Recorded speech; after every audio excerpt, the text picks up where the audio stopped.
Assalamualaikum warahmatullahi wabarakatuh. Halo semuanya, apa kabar? Semoga hari kalian selalu menyenangkan. Perkenalkan, kami dari Fakultas Keguruan dan Ilmu Pendidikan, Prodi Bimbingan dan Konseling, Universitas Darul Ulum. Kami dari kelompok 2 yang beranggotakan Putri Lulu Amiati dan Ardia Dewi Wulandari. Pada kesempatan kali ini, kami akan menerangkan tentang filsafat dasar manusia dalam konseling caturmurti.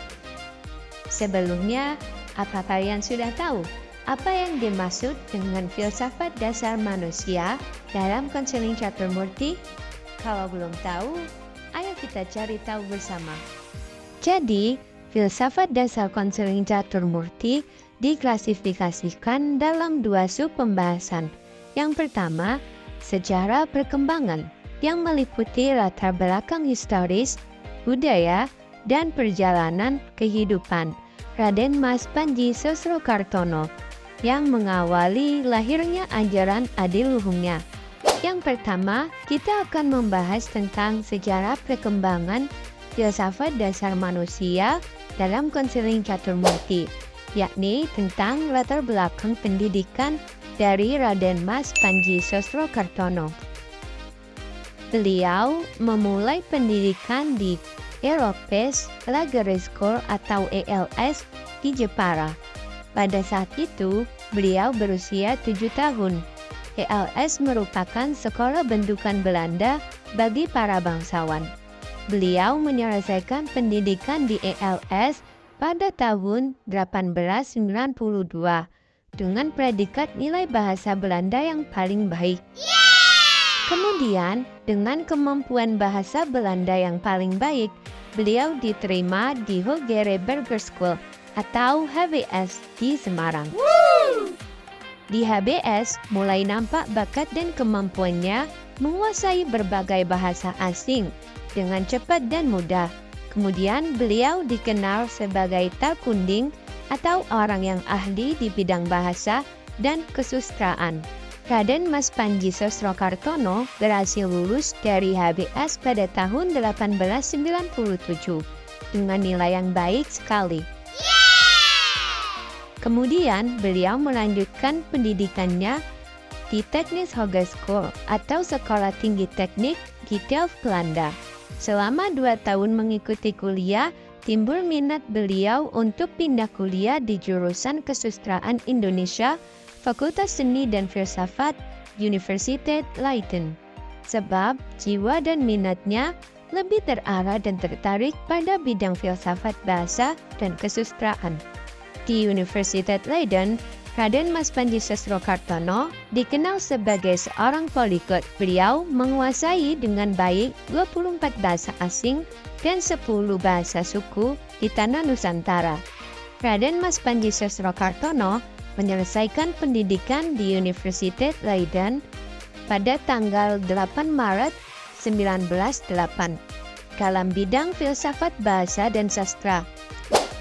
Selanjutnya, kita akan membahas tentang andil Raden Mas Panji Sosrokartono dalam tata kenegaraan, tata pemerintahan, dan jiwa kemanusiaan di benua Eropa dan Amerika. Yang pertama, yakni pidato di kota Gent, negeri Belgia. Yang selanjutnya yakni Fondatur Indische Vereniging, wartawan Perang Dunia Pertama. Juru bahasa tunggal blok sekutu. Untuk selanjutnya yakni Atasé Kedutaan Besar Perancis di Den Haag, Belanda. Yang keenam yakni Ketua Juru Bahasa Liga Bangsa-Bangsa atau LBB. Yang terakhir yakni bangkitnya daya personalis magnetisme.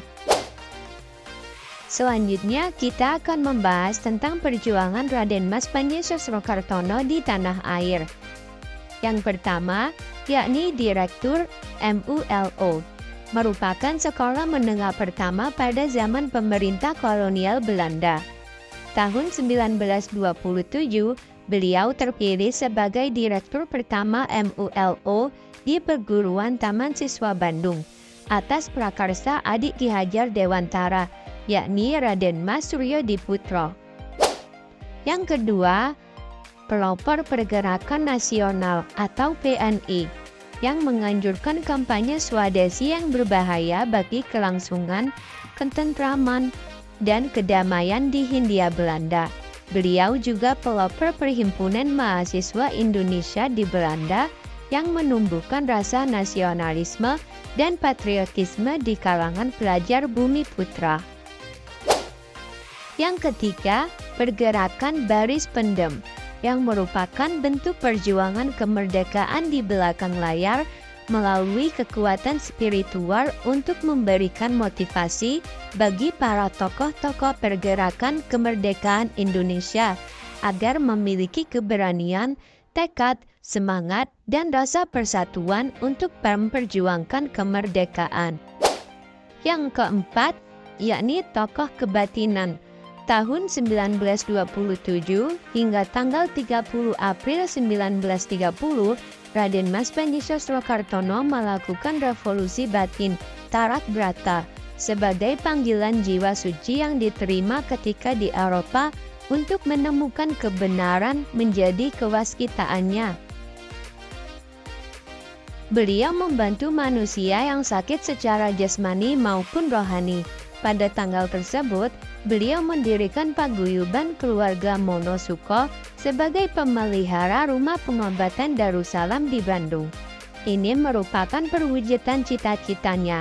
Laladi sesamane dumati, memayu hayuning sesami, yang bermakna mengabdikan diri kepada sesama manusia guna mencapai kebahagiaan, sehingga dunia menjadi lebih indah dan sentosa sebagai bentuk ibadah kepada Tuhan. Di rumah tersebut, beliau mengabdikan diri pada kemanusiaan dengan melakukan praktek pengobatan melalui mustikaning sabda dalam bentuk wejangan serta serat-serat yang bermakna pitutur luhur untuk mewujudkan kesempurnaan hidup, ketenangan jiwa dalam mengolah batin dan rasa manusia. Beliau juga guru spiritual Insinyur Soekarno dengan gelar Putra Indonesia yang besar. Beliau wafat pada tanggal 8 Februari 1952 dalam usia 75 tahun dan dimakamkan di Kampung Kaliputu, Kudus, Jawa Tengah. Selanjutnya, kita akan membahas tentang hakikat manusia.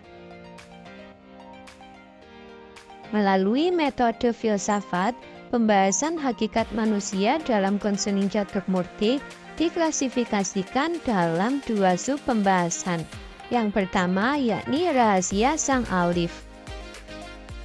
Sang Alif adalah perwujudan dari Ingsun yang menerima percikan ilahi untuk menjalani kehidupan sebagai murid dan gurunya kehidupan, atau murid lan gurune agesang.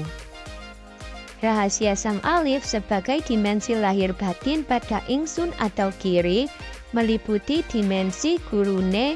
Rahasia Sang Alif sebagai dimensi lahir batin pada Ingsun atau Diri meliputi dimensi guru murite pribadi atau gurunya diri pribadi sebagai bentuk diri sejati, dan dimensi murid gurune pribadi atau muridnya diri sendiri sebagai bentuk jati diri. Berikut adalah kutipan dari Raden Mas Panji Sosrokartono. Aku yaiku gurune aku, lan aku yaiku murite aku.